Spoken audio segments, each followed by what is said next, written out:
Bueno, entonces está bien las preguntas de ustedes, tienen que ahondar en los detalles de los diseños y en las diferencias que tiene cada uno de los diseños. En la unidad 7, vamos a ir rápido con las unidades para después hacer un ejercicio. En la unidad 7 lo que vimos algo relacionado con la unidad 6, que son las medidas de asociación e impacto. Es decir, todo diseño de investigación, en toda investigación se recolectan datos. Y esos datos son ¿para qué? Para establecer relaciones de asociación. Es decir, si utilizar el celular está asociado con desarrollar ansiedad. Por ejemplo, esa sería la asociación que estaríamos buscando en el grupo de La Valle y en el grupo de Guaymallén. ¿Se entiende? Sí. O sí, ¿qué otra asociación, por ejemplo, a ustedes les gustaría conocer? Así, un ejemplo cualquiera, o que hayan leído. O de su familia, que alguien les pregunte. Van a tener miles de Sí, preguntas de este por tipo. ejemplo, la exposición a estrés con las enfermedades cardiovasculares. Exacto. Muy bien, excelente. A ustedes, básicamente, su familia y su grupo de amigos le van a hacer preguntas de asociación. Por ejemplo, le van a decir, ¿puede ser que lo que esté comiendo me esté produciendo? De esas preguntas les van a llover todos los días de su vida. ¿Sí? Porque la gente en general, nuestra mente busca explicaciones asociativas, sobre todo a los hábitos o cuando hay signos y síntomas. Entonces ustedes para responder esas preguntas pueden responderlo en lo personal, pero seguramente van a decir, mira, habría que ver, que tendrían que revisarte, tendría que verte un profesional, o sea, lo que se dice, pero en esta unidad entonces lo que buscamos es cuáles son esas medidas, cuáles son esos indicadores, esas medidas que se calculan. Y hay medidas de asociación o efecto, que son el riesgo relativo, el odds ratio o el riesgo atribuible, o diferencias de riesgos.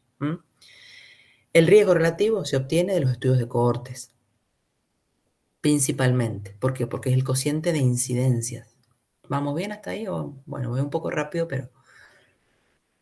El riesgo relativo, entonces la medida que se obtiene, ahí en la guía está puesta una imagen que voy a poner ahora a continuación que está bien claro. El odds ratio es un cociente de probabilidad, es la cociente entre tener y en desarrollar y no desarrollar el signo o el síntoma. Y se calcula generalmente en los estudios de casos y controles. Es la medida de asociación de los estudios de casos y controles. Y el riesgo atribuible es la diferencia de incidencia, o sea, la diferencia de riesgo de los que estuvieron expuestos al celular o los que estuvieron expuestos al agua contaminada versus la incidencia o los casos que aparecieron en los que no estuvieron expuestos. O sea, las dos primeras son cocientes y la tercera es diferencia, una recta. Diferencia de riesgos. Porque los estudios que vimos recién, los diseños que vimos recién, se hacen para estimar riesgo. ¿Se acuerdan que yo les había dicho en algún momento que el riesgo es la palabra clave en epidemiología? Y después hay medidas de impacto. O sea, ahora vamos a medir el riesgo no solamente dentro del estudio de investigación, sino con respecto a la población. Tenemos el riesgo atribuible en los expuestos, que es también, o fracción atribuible, y el riesgo atribuible en el poblacional, que es la diferencia entre la incidencia en los expuestos y la incidencia en la población. Que esto es lo que ustedes les van a preguntar a sus amigos, sus parientes. Bueno, entonces son medidas de impacto, porque cada uno que viene como población a preguntarle a ustedes. Bueno, acá es la que yo les decía de la unidad 7, el resumen lo tienen, no sé si en la guía está o en el Power, de algún lado lo he sacado de lo que les hemos dado a ustedes. Entonces, los riesgos se calculan en los casos y controles y las demás medidas en los estudios de cohorte. O sea que el estudio de cohorte es el estudio más completo que hay después del ensayo clínico, para estimar riesgos. Riesgos expuestos, riesgos poblacionales. Eso es importante. ¿Vamos bien? Para el parcial Sí, ustedes profe. tienen que saber calcular esto, ¿sí? Van a traer calculadores, tal vez le demos un ejemplo y van a tener que calcular el riesgo relativo, hacer la tabla de contingencia, como lo han hecho en el trabajo práctico. Bueno, en la unidad 8, todas estas tres unidades están relacionadas, la 6, la 7 y la 8, se estudian juntas, porque ahora vamos a avanzar un poco más, o sea, de la asociación vamos a ir a la causalidad. ¿Qué significa ir a la causalidad?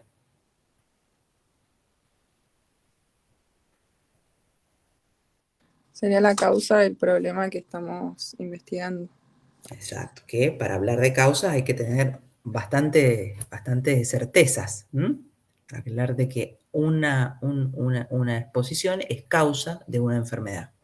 Entonces Entonces se hace todo este camino que estamos viendo en estas 3 unidades. Se investiga, se calcula, se estima el riesgo, se ve el riesgo poblacional y luego se establecen las medidas de la relación con la causalidad. Entonces pasamos de la asociación, de un simple riesgo, a decir esto es la causa.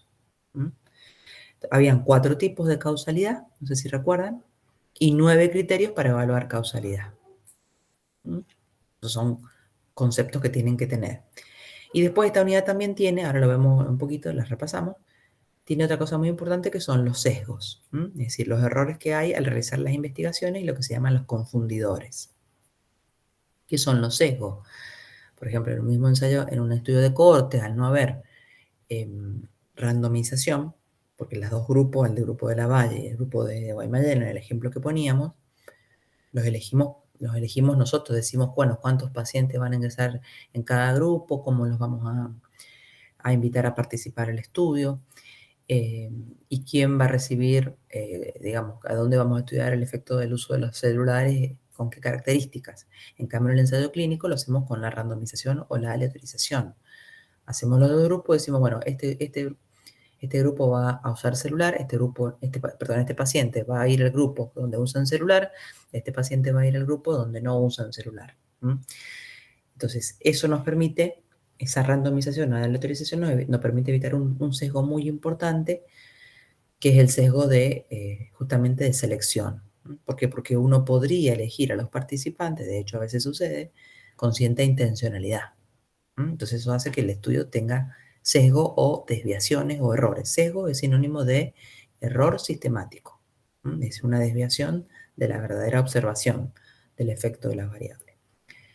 Y el concepto de confundidores también, repásenlo, que es cuando nosotros creemos tener asociación o causalidad entre 2 variables, por ejemplo, recién dijeron estrés y desarrollar enfermedad cardiovascular, pero resulta que los pacientes, las personas que tienen mucho nivel de estrés, hacen poca actividad física, por ejemplo, o toman mucho café, o ¿qué más podría ser? Se quedan hasta altas 9 horas de la noche viendo tele. Esa tercera variable se llama variable confundidora. ¿Por qué? Porque nos va a explicar parte de la enfermedad cardiovascular. O sea, porque no realizar actividad física va a ser otra variable que va a explicar la enfermedad cardiovascular. Entonces, eso se le llama confundidor. Es una variable que está relacionada con la variable dependiente, en este caso es la enfermedad cardiovascular, y con la variable independiente, que es tener estrés. Repasen ese concepto también. Entonces, ¿cuáles eran las 4 tipos de relaciones causales? Necesaria y suficiente. O sea, una exposición. Si una exposición es necesaria y suficiente para que aparezca una enfermedad, entonces es una relación de ese tipo, necesaria y suficiente. Necesaria pero no suficiente, o sea, tienen que haber otras razones más o otras asociaciones. Es suficiente, ¿para qué? Para que aparezcan los signos, los síntomas, pero no es necesaria, o sea, puede deberse a una tercera exposición. Y ni suficiente ni necesaria. Entonces son los 4 tipos de relaciones causales. ¿Y cómo medíamos la causalidad en epidemiología? Con estos 9 criterios. Hay relación temporal, es decir, mientras está en contacto con la exposición, durante el tiempo que dura el contacto, aparecen los signos y síntomas. La fuerza de la asociación, medida por las medidas de asociación que vimos recién. Si un riesgo relativo igual mayor a 1, entonces una relación de fuerte asociación. Repetibilidad de los hallazgos, relación dosis expuesta, plausibilidad biológica, consideraciones de explicaciones alternativas. Si se elimina el factor de exposición, desaparece el efecto. Esa es otra causa, o sea, otro criterio de medir causalidad. Respuesta al eliminar el factor. Consistencia con el conocimiento actual, es decir, que esto que estamos diciendo que va a ser que es causa de una enfermedad, hay conocimiento acerca de que lo produce, y especificidad de la asociación. Profe, había ¿Sí? dicho que la plausibilidad biológica era la que más se usaba o más importante era. Que si no te escuché justo porque están acá con una máquina. Sí, ¿que no era la más importante, dijiste? No, que era la más importante. Sí, a ver, es una de las más importantes, no es la más importante. La menos importante es la especificidad de la asociación, este, respuesta eliminar el factor, consideración de explicaciones alternativas, la 6 y la 9 son las menos importantes, pero las primeras 4 y 5 son las más importantes. Bien, gracias. Bueno, entonces vamos a hacer un ejercicio. ¿Quieren? ¿Cuántos somos? Vamos a ver, esperen que quiero. ¿Cuántos somos? Perdonen que les comparta así. Porque somos 31. Tenía ganas de hacer unas aulas, pero a ver si, déjenme un segundito. Acá. Bueno, ¿alguien tiene alguna pregunta? Yo tengo una en los tipos de sesgos, Sí. que, o sea, en los momentos en donde se producen y en el tercer punto que dice al analizar o interpretar resultados, que dice que la detección temprana se confunde con mayor sobrevida. ¿Cómo sería eso? O sea, en Ah, otras palabras. el sesgo de detección temprana. Ajá, Claro, es decir que, a ver, por ejemplo, cuando los primeros diagnósticos que hay, digamos, de una condición frente a una exposición dada, entonces si esa detección es muy temprana en el desarrollo de la patología o el desarrollo de la condición, podemos hablar de enfermedad cardiovascular, eso puede llevar, digamos, a un aumento de los casos. ¿Me explico? Depende de la condición de que se trate. A ver, no sería el caso de la enfermedad cardiovascular, pero por ejemplo, en enfermedades más agudas, si la detección es muy pronta, entonces nos aumenta la cantidad de casos y eso desvía los resultados. ¿Me explico? bien, sí, sí. O sea, es un sesgo que está más frecuente en condiciones agudas, no en condiciones crónicas. Condiciones me refiero a enfermedades. ¿Sí? ¿Alguna pregunta más?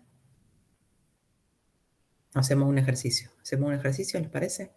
No voy a mandar a aulas porque no veo, no sé por qué. A ver, leamos el caso primero. Vamos a ver si al final lo hacemos. A ver si me sale. Bueno, miren. ¿Leo? ¿Vamos? Entonces, Sí. bueno, a pensar, ¿sí? Se me ocurre que las respuestas las podemos... bueno, ya vemos. Entonces, en un centro asistencial acuden desde hace unos 10 años personas afectadas de signos en piel y dentadura, deterioro cognitivo y síntomas respiratorios crónicos. 10 años de que consultan por esto. La mayoría son adultos, varones de 50 años en adelante, trabajadores de la región en actividades como agricultura y minería. Un profesional sugiere comenzar una investigación partiendo de las características medioambientales, laborales y de hábitos a los que están expuestas las personas y relevar datos a lo largo de 5 años. ¿Estamos bien? ¿Los 30 que estamos acá? Sí. Bueno, entonces, pregunta. Este estudio, el que propone este profesional, ¿correspondería a qué tipo de diseño y por qué? Ensayo clínico, estudio de cohorte, estudio de casos y controles, estudio de análisis de situación de salud. A ver, ¿Puedo volver para atrás, profe? sí.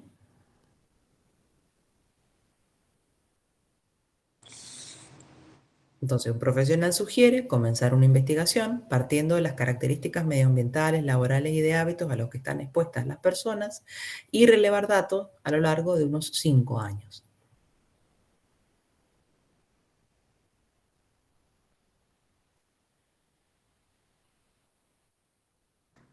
¿Puede ser cohorte? Ajá, eso, porque dice como a lo largo de 5 años. Bien, puede ser. ¿Alguien tiene alguna otra opinión distinta?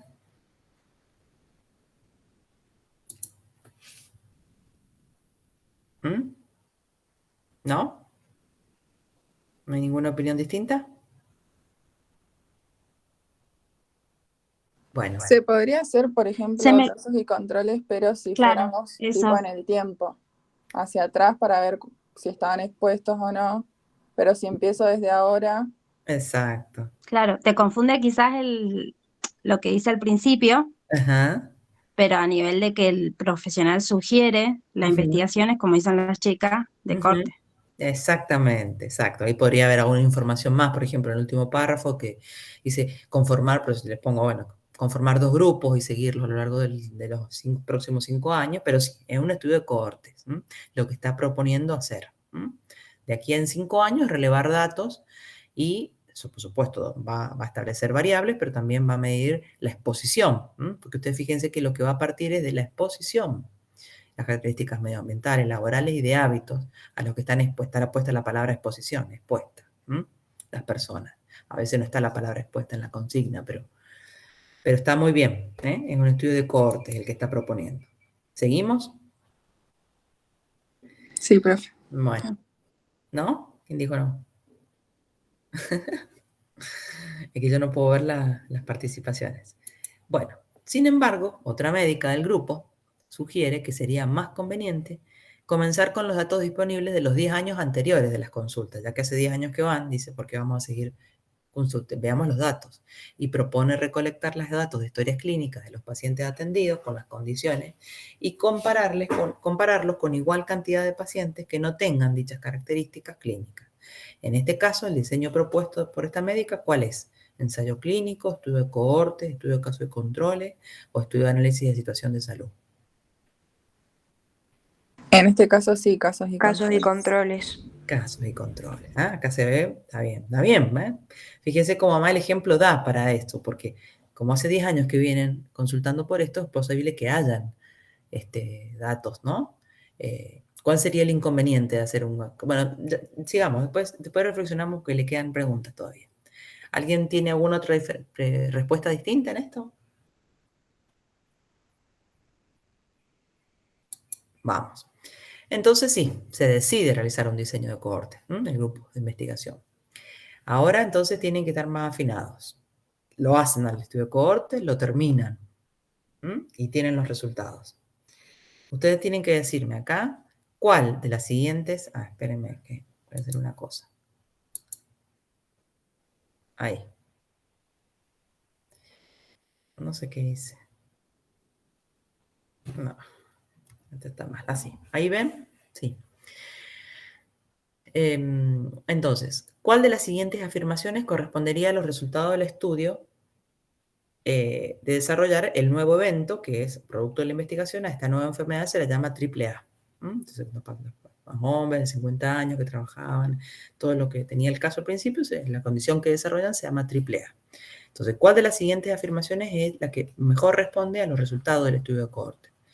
Los adultos con labores agrícolas tienen un riesgo 3 veces mayor de sufrir AAA que aquellos que no realizan labores agrícolas.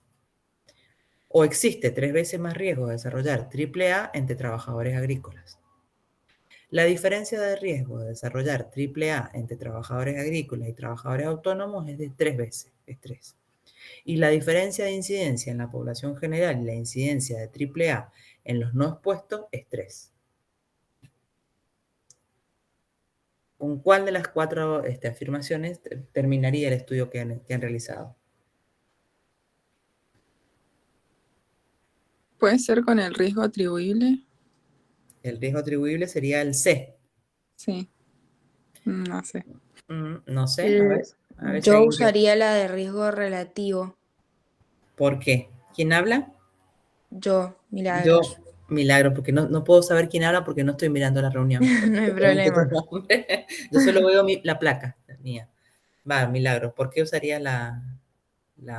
Porque el riesgo relativo era como la medida que se usaba con estudio de cortes, que era como análogo Ujú, el load ratio con los casos y controles. ujú. Bien. ¿Alguien más que opine igual o distinto? Milagros dice el A y creo que no sé qué era, no sé el nombre. Sí, yo dije, o sea, dije riesgo atribuible si fuera, ¿Por qué? A ver. a ver, yo si hago una investigación, por ejemplo, en corte, yo primero sí voy a calcular riesgo relativo, pero cuando termine también puedo hacer con riesgo atribuible o no. Claro, exactamente. Hay una pequeña trampita, claro que podés hacerlo. el riesgo relativo igual se calcula al final del estudio de cohorte, porque ustedes van a tener, ¿qué era el riesgo relativo? El riesgo relativo era el cociente entre la incidencia entre los dos grupos, el cociente entre la incidencia entre los dos grupos, ¿sí? Entonces, la correcta es la A, es el riesgo relativo. Pero también puedes calcular el 3, que es la diferencia de riesgo, y la D, ¿no? La que no se puede calcular es la B, porque la B es la expresión de cómo se lee el odds ratio. El odds ratio, me lo puse ahí con verde, es 3 veces más riesgo desarrollar AAA ante trabajadores agrícolas. Se lee así. ¿Esto qué es esta pregunta? Esta pregunta es cómo se leen los resultados de las medidas de asociación. O sea, acá el valor dio 3, la condición se llama AAA, hemos saltado años luz, ¿no? En el caso. Entonces lo que se mide es el riesgo relativo. Entonces la correcta es la A, como dice Milagros. Se pueden calcular las otras, pueden calcular todas las otras, salvo el odds ratio. Que no es que no se pueda, el odds ratio se calcula principalmente para los casos y controles. Entonces, ¿qué es este 3? El 3, perdón, la respuesta A. Un riesgo relativo de 3 es altísimo. O sea, es decir, que es el cociente entre el riesgo de los que estuvieron expuestos y los que no estuvieron expuestos. ¿Estuvieron expuestos a qué? A las condiciones medioambientales, supuestamente a que a haber trabajado en esas condiciones de minería, agrícola, que decía el caso. ¿Se entiende? Sí. Bueno, avanzamos con otra pregunta más. Finalmente, los investigadores advierten que su estudio podría tener errores propios de la investigación con diseños de cohortes. O sea, dirigieron en una cohorte, midieron el riesgo relativo, obtuvieron el riesgo relativo, y ellos piensan que tienen errores. ¿Cuáles son los riesgos, los sesgos más frecuentes en un estudio de cohorte? Entonces, sesgo de selección, sesgo de información, efecto confundidor entre las variables, efecto de interacción entre las variables. ¿Qué les parece? No sé si han repasado esto. Sesgo de selección, ¿puede ser? Sesgo de selección, excelente. ¿Quién respondió? Juan. Juan, muy bien, Juan, exactamente, el sesgo de selección, porque como no eligieron a los grupos aleatorizadamente, sino que seguramente han comparado las cohortes, no lo expliqué yo en el caso, pero habrán sido los cohortes de los trabajadores versus otra cohorte que eran hombres que trabajaban en oficinas o tenían otra actividad, ¿sí? Entonces, bueno, los eligieron sin randomizar, sin aleatorizar, así que el sesgo de selección es el más frecuente. ¿Estamos bien? También puede darse efecto confundidor, eso sí, podría haber, porque en los estudios de cohorte también hay efecto confundidor, como el ejemplo que yo les daba recién, ¿no? De tener estrés, de desarrollar enfermedad cardiovascular y realizar poca actividad física. La poca actividad física es la variable confundidora. Se llama así confundidora porque confunde. Y uno cree que todos los que tienen estrés desarrollan actividad física, pero hay que desagregar de todos los que tienen estrés los que hacen poca actividad física, ¿sí? Para eliminar causas, posibles causales. Bueno, y entonces acá termina el caso. ¿Ves? Podemos hacer una pregunta así en el parcial, o sea, con un parcial o los recuperatorios, lo que venga. Es decir, uno puede partir de una pregunta, de un caso y relacionar todas las unidades. Eso sería lo ideal, que ustedes lo estudien así. O sea, estudiar las 6, las 7 y la 8, relacionenlas. Se hacen los resúmenes, leen, pero las relacionan. Cuando han transcurrido 5 años del estudio, se advierte que existe una asociación entre el empleo de químicos pesticidas y el desarrollo de la condición AAA. Hay una relación. Existe una asociación, ya lo vimos con el riesgo relativo. Se ha demostrado además que otras personas no afectadas a esa labor pueden tener síntomas similares. Y por otro lado, que podrían ser comunes a las de desarrollar AAA. La relación causal entre labores agrícolas con pesticidas podría ser. Entonces ahora nos pregunta cómo sería esta relación causal.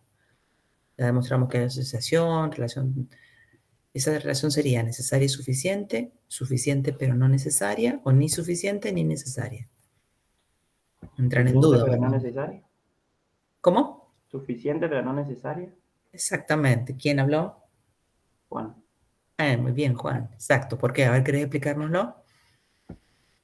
Y porque como que dice que pueden haber otras causas, no es la única causa. Ujú. Pero sí es necesaria que O sea, pero sí tienen que estar para que cuando está se desarrolla la enfermedad. Muy bien, excelente. Cuando están expuestos a pesticidas en la borreguilica, desarrollan AAA. ¿Mm? Pero hay otros que también desarrollan esto y no están expuestos. ¿Mm? Entonces, es suficiente, pero no necesaria. ¿Mm? Entonces, ¿qué tienen que hacer los investigadores con esta relación causal? ¿Qué les parece a ustedes?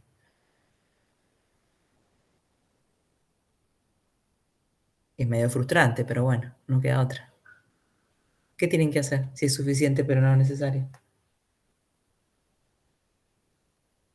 Y seguir realizando estudios. Exactamente, muy bien, Juan. Seguir investigando. O sea, uno tiene que seguir, ¿no? Porque es como, investigar es como ir tirando de un hilo, entonces uno van tirando y hasta que se van aclarando los confundidores y los tipos de relaciones. ¿M? Bueno, ¿estamos bien? ¿Les sirvió el caso? Sí, profe. Bueno, entonces también estudien los sesgos, los confundidores en relación con el diseño de los estudios, en relación con las medidas de asociación. O sea, mezclen las cosas, no tengan miedo. Si ya saben los conceptos, entonces ahora desafíen a su mente.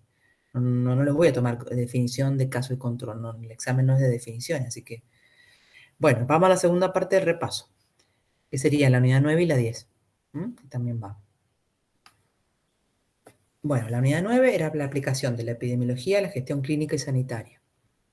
Entonces yo puedo tener dos tipos de intervenciones en salud pública. Yo digo salud pública porque nuestra materia no se llama salud pública, pero la epidemiología, acuérdense, que sirve a la salud pública, a la salud poblacional. Es como si ustedes fueran médicos de la población ya, no médicos solamente de un paciente. Entonces, con una intervención sanitaria, para una intervención sanitaria nosotros necesitamos recolectar las necesidades de salud de la población, conocer las necesidades y las demandas. Y para eso, entonces explicábamos en esa unidad que hay indicadores y hay estudios también de investigación, que por ejemplo podría ser un estudio de situación de salud o un análisis de situación de salud, que es recolectar variables generales de la población. ¿Para qué? Justamente para volver a lo mismo, para conocer las necesidades y de ahí la intervención sanitaria. Diseñarla o ofrecer servicios, planificar servicios, sobre todo también hablamos de planificación en esa unidad. Y después puedo tener una intervención que es clínica, que son las que ustedes van a hacer principalmente durante los primeros 10 años de su carrera. Es decir, van a estar abocados los que no hagan, digamos, hagan esto, intervenciones en los pacientes. Entonces, para eso van a necesitar tener información de estudios clínicos, de estar actualizados.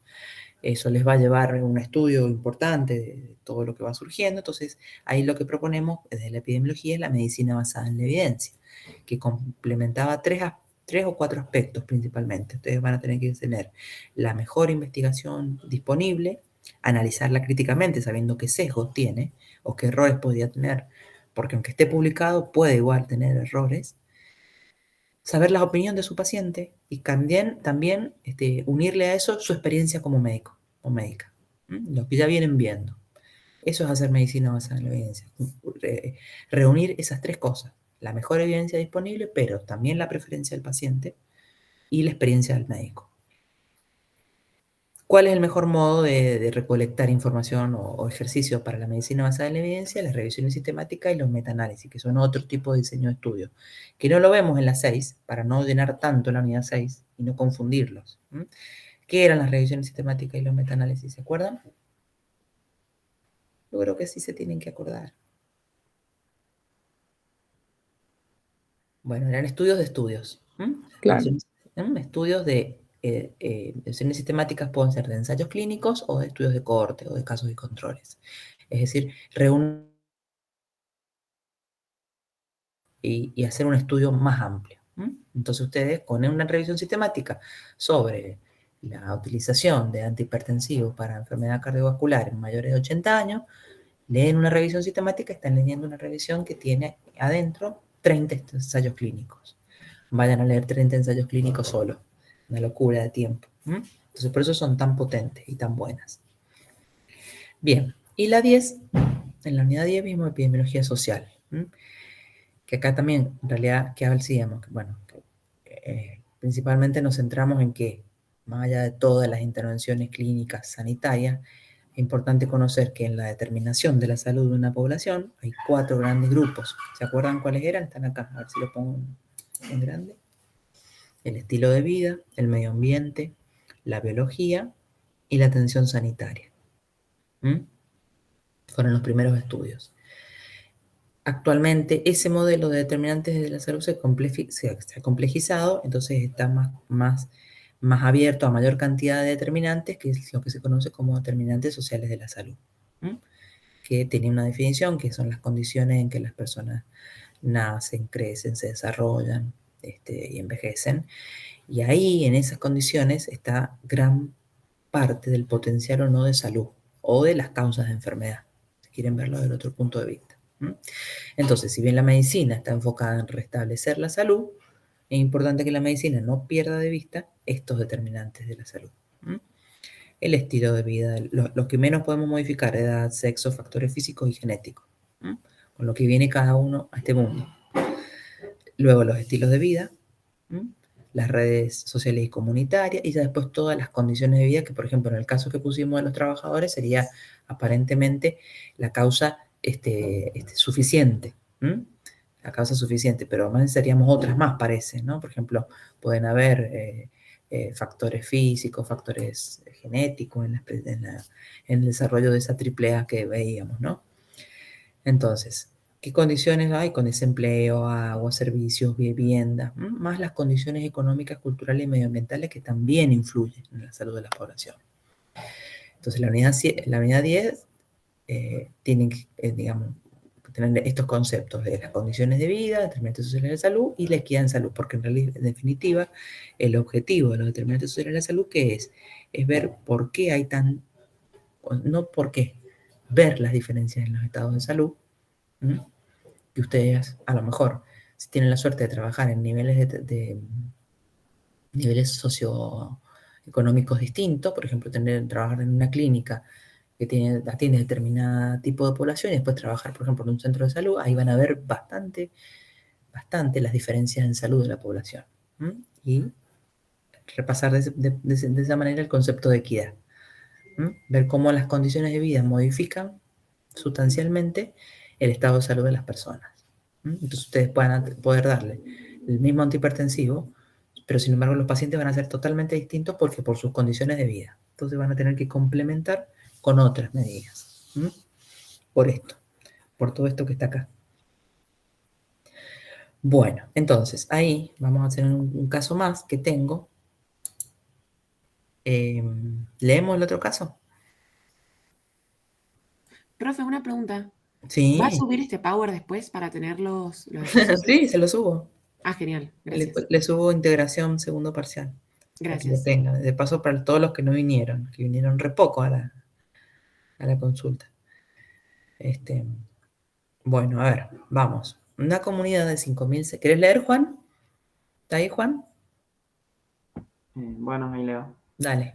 ¿Podés? Sí, sí. Dale. Una comunidad de 5.600 habitantes ha recibido la visita de un equipo sanitario. En él se busca conocer las características de la población para diseñar intervenciones de promoción y prevención de la salud. Una estrategia para conocer las características socioculturales, sanitarias e incluso clínicas de las personas es un análisis de situación de salud, una encuesta poblacional, consultorios móviles y visitas domiciliarias. Bien. Entonces, acá estamos ya, digamos, con un tema de la unidad 9, es decir, ¿qué haríamos para conocer las características de esa población? Una encuesta poblacional. Bueno, sí, puede ser. ¿Qué más puede ser? Ahí tienen que repasar más, porque la respuesta correcta es un análisis de situación de salud. ¿Por qué estaría mal la encuesta poblacional? No está mal, pero la respuesta más completa, viste que en las preguntas siempre hay una respuesta Claro. más completa. Uh-huh. Entonces, si vos la ponés, está bien, se puede hacer. Todo se puede hacer, consultorios móviles, visitas domiciliarias, la menos, pero la más completa es el análisis de situación de salud. Bien. Porque vos relevas todos los indicadores de cómo vive esa población, está ahí en la unidad 9, Y entonces, y lo podés complementar con una encuesta poblacional. Bien. La puse a propósito esa opción, porque sé que van a irse a la encuesta. Ujú. Pero el análisis de situación de salud es un estudio descriptivo que se hace de las principales variables de salud. Véanlo a ese concepto.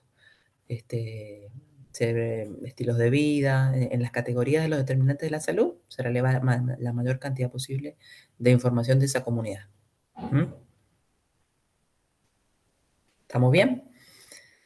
Bueno, vamos, sigamos. Juan, dale. El mismo caso es. La comunidad está compuesta por un 35% de niños y adolescentes y un 12% por personas de edad mayor a 65 años. Los siguientes indicadores serían útiles para monitorear la salud. Ujú. Tasa de mortalidad general, esquema de vacunación infantil completo, prevalencia de diabetes tipo 2 y tasa de mortalidad materna. Ujú. Bueno, acá pueden haber dos correctas, ¿sí? Si ustedes ya tienen estos resultados ahora en la situación de salud, entonces, bueno, ¿cómo poder conocer, monitorear mejor la salud de esta comunidad? ¿Qué les parece? Dado que está conformada así.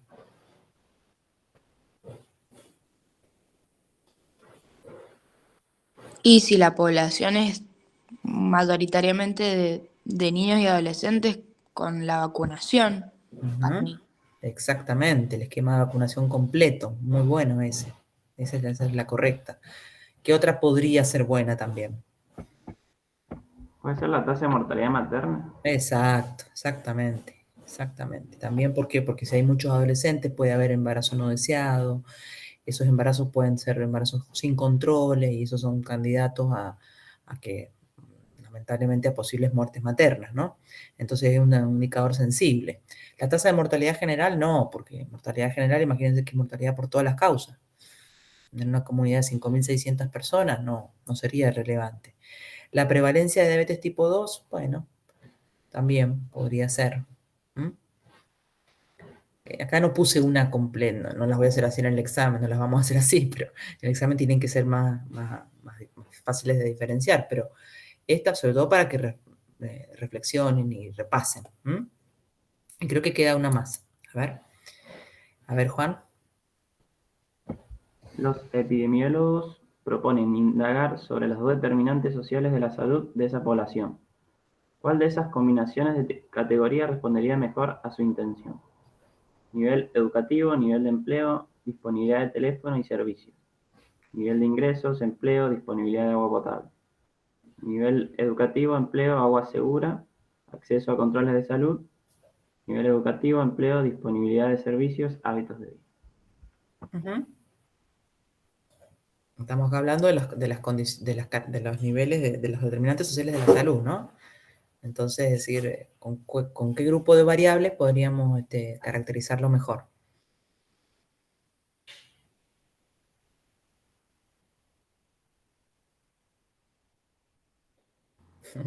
La C, el nivel educativo, empleo, agua segura y acceso a los controles de salud.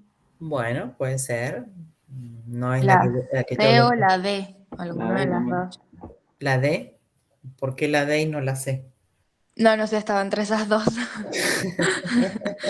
Sí, están muy difíciles, están bien mezcladas. Son muy parecidas, claro. Estaba cansada ya cuando hice esto. Capaz que con un poco más de descanso a uno le gusta Porque mucho. la D es como más general. Por ejemplo, la disponibilidad de servicios no refiere solo a la luz, Ujú. eh, sino todos en general. Y los hábitos de vida como que la C no la incluye. Exacto. Sí, esa sería, digamos, la más completa. Me quedo con esa opción. Para indagar sobre determinantes sociales. Y siempre, por ejemplo, el nivel de ingreso es importante, pero el nivel de ingreso de la población está determinado principalmente por el nivel educativo. Por eso es importante estudiar, así que no raben. El nivel educativo es lo más importante, es uno de los principales determinantes sociales. Así que por eso está marcado también.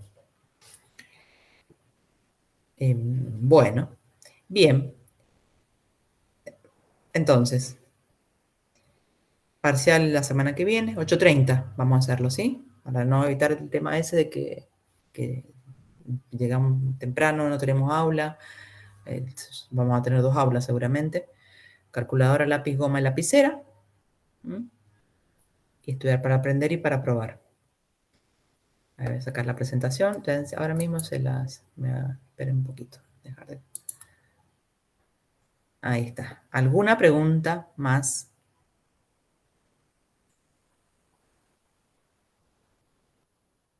De mi parte, no, profe. Bueno, Gracias. bien, bueno, los libero entonces. Profe, Sí, disculpe.